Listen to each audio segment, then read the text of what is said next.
गीता दर्शन की अनंत यात्रा पर मेरे साथ चलने को राजी बंधुओं, सच्चिदानंद घन परमात्मा सर्वत्र आनंद रूप से विराजमान है। गीता दर्शन यात्रा के क्रम में आज दास का मन हो रहा है कि आप लोगों के साथ मिलकर सतलोक या सचखंड की यात्रा की जाए। दास ने भी अनेक सत्संगी बाबाओं के आश्रम में जाना हुआ है और थोड़ा बहुत देखा है, अंदर का माहौल देखा है। और मेरे अनेक संबंधी भी विभिन्न प्रकार के बाबाओं के सत्संग में रहते हैं, उनका आचार विचार व्यवहार देखा है। अपने सदशास्त्रों का भी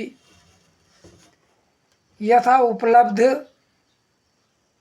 यथा संभव अध्ययन किया है। ओशो, रजनीश जैसे क्रांतिकारी आध्यात्मिक विचार वाले लोगों के विचार भी सुने हैं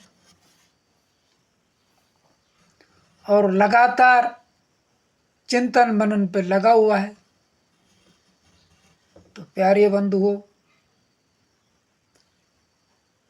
काशी पंचक नाम से श्रीमद् आद्य शंकराचार्य जी की एक रचना है, उसमें बहुत 4-5 श्लोक हैं, ज़्यादा लंबा नहीं है। किसी दिन उस पर भी अलग से चर्चा करूंगा, लेकिन आज सतलोक पर चर्चा करते हैं। मुझे ये कहने में कोई संकोच नहीं है कि ओशो रजनीश के विचारों को ध्यान से सुनने के बाद मैं इस कॉन्सेप्ट पर पहुंच पाया हूं। दरअसल में सतलोक या सचखंड जिसकी बहुत बात करते हैं मेरे भी कई सारे संबंधी, और कई तो ऐसे हैं कि वो एक चादर सा डाल देते हैं अपने अंदर और उसको चादर के अंदर बहुत जाप करते रहते हैं। उनको यही उनके बाबाओं ने सिखाया है कि मरने के बाद एक बहुत दिव्य लोक है, सचखंड है, और वहाँ पर बहुत सारी सुविधाएं हैं, वहाँ पर जाके उनका जन्म होगा। लेकिन जो दास ने अनुभव किया है, ये सचखंड कोई भौगोलिक भूभाग नहीं है, ये हमारे ही अंतःकरण का वो बहुत गहरा तल है, जहां पर हम बहुत गहरे ध्यान में पहुंच पाते हैं, जहां पर हमारा अपने से सामना होता है।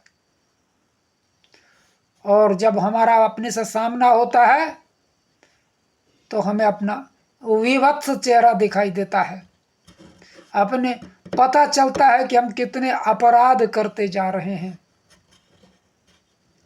और हमें अपने आप से ही भय लगने लगता है। वह सचखंड है। और नित्य ध्यान की गहरी अवस्था में वहां पर पहुंचना, नित्य स्वाध्याय और नित्य अपने को सत्यनिष्ठ बनाते जाने की प्रक्रिया ही सतलोक तक पहुंचना है। सतलोक तक पहुंचने के लिए किसी बहुत ज़्यादा जप तप की आवश्यकता नहीं है। ध्यान में स्वाध्याय, अपने दोषों को निरंतर चिंतन करना और उनको नित्यम सुधारना, परमात्मा क्या है क्या नहीं है, कोई निराकार बता रहा है, कोई साकार बता रहा है। इसी उलझन में हम लड़ रहे हैं, एक दूसरे को नीचा दिखा रहे हैं। प्यारे बंधुओं, जो चीज अनुभव गम्य है वह हम दूसरे की सुनी सुनाई बातों को कैसे ग्रहण कर सकते हैं। जो फल मैंने कभी खाया ही नहीं वो दूसरे के वर्णन करने से कैसे समझ लेते हैं। उदाहरण के लिए मैं आपको समझाना चाहूंगा। उदाहरण के लिए हम पपीता खाते हैं, वो भी मीठा है, और बढ़िया वाला दशहरी आम खाते हैं, वो भी मीठा है। आम भी अलग अलग प्रजाति के हैं, उनके भी अलग अलग स्वाद हैं। हम तरबूज और खरबूजा खाते हैं, वो भी मीठा है, लेकिन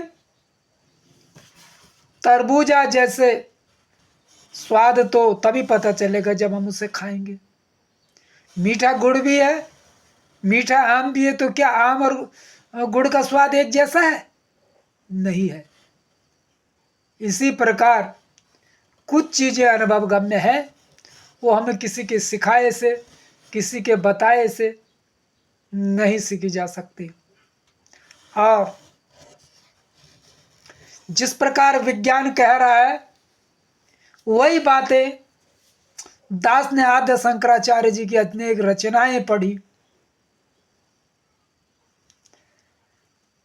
श्रीमद् भगवद गीता का तो अध्ययन किया, लेकिन उसके अलावा जो विशेष रूप से पढ़ा है वो आद्य शंकराचार्य जी की ने जो भगवती की स्तुतियां की है, उनमें अनंत कोटि ब्रह्मांड की उनको नायिका बताया है। उसमें यह भी बताया स्तुति करते हुए कि ब्रह्मा विष्णु को और महेश को भगवती की स्तुति करते हुए बताया है कि इसी प्रकार के अनेक लोग हैं, अनंत लोग हैं, जैसा ये पृथ्वी लोक है। और यही मान्यता लेकर आज का वैज्ञानिक भी खोज कर रहा है, वो बहुत दूर तक खोज कर रहा है। लोग मंगल पे पहुंच गए हैं, लोग चांद पे पहुंच गए हैं, वहां पर जीवन नहीं मिला। अब देख रहे हैं ऐसा कौन सा ग्रह है जिस पर भूलोक की तरह कहीं पर जीवन होगा। तो इस बात को शंकराचार्य जी ने कहा, तो शंकराचार्य जी एक संत थे, महात्मा थे। उन्होंने कोई वैज्ञानिकों की तरह खोज नहीं की, लेकिन जिस अकीदे को, जिस विश्वास को वैज्ञानिक ले रहे हैं, उसी वही विश्वास उनका भी था। इस ब्रह्मांड का जो रचयिता है वो दृश्य अदृश्य है, और दृश्यमान और अदृश्य दो प्रकार की प्रकृति, परा अपरा, इन दोनों की सहायता से वो सृष्टि की रचना करता है। ये परा प्रकृति का मतलब जो हमें दिखाई दे रहा है, नदी, पहाड़, पर्वत, ये दृश्यमान है, इनकी ये साफ दिखाई दे रहे हैं। लेकिन हमारी इच्छा शक्ति, हमारी क्रिया शक्ति, हमारी ज्ञान शक्ति, जिसके बल पर इस सृष्टि की हम अनेक अनेक रचनाएं करते जा रहे हैं, इस धरती के ऊपर अच्छे मकान बना रहे हैं, अच्छे मकान बना रहे हैं, अच्छे महल बना रहे हैं, अच्छे कारखाने बना रहे हैं, तो ये दृश्यमान नहीं है। उदाहरण के लिए हम कोई मकान बनाते हैं तो हमारे मन में पहले इच्छा शक्ति जागृत होती है, फिर हम उसमें विचार करते हैं कि किस प्रकार के साधनों का प्रयोग करना है, फिर हम क्रिया शक्ति को इम्प्लीमेंट करते हैं और काम शुरू करते हैं, और एक दिन हम भव्य महल बना देते हैं। तो दास के कहने का मतलब है कि जो सचखंड है वो कहीं और नहीं है, हमारे ध्यान की गहरी स्थिति में हमारे ही अंदर है। और जब हम सचखंड में नित्य स्थिति रखेंगे अपने, तो ये परमात्मा के पास जो उसने साफ सुथरी चादर हमको दी है, उसके बदले जब इस दुनिया से जाएंगे तो मैली चादर लेकर नहीं जाएंगे। तो गीता दर्शन की यात्रा के आज के पड़ाव में इतना ही। जय हिंद, जय भारत और जय विश्व ब्रह्मांड। आज की बात को दास विराम देता है।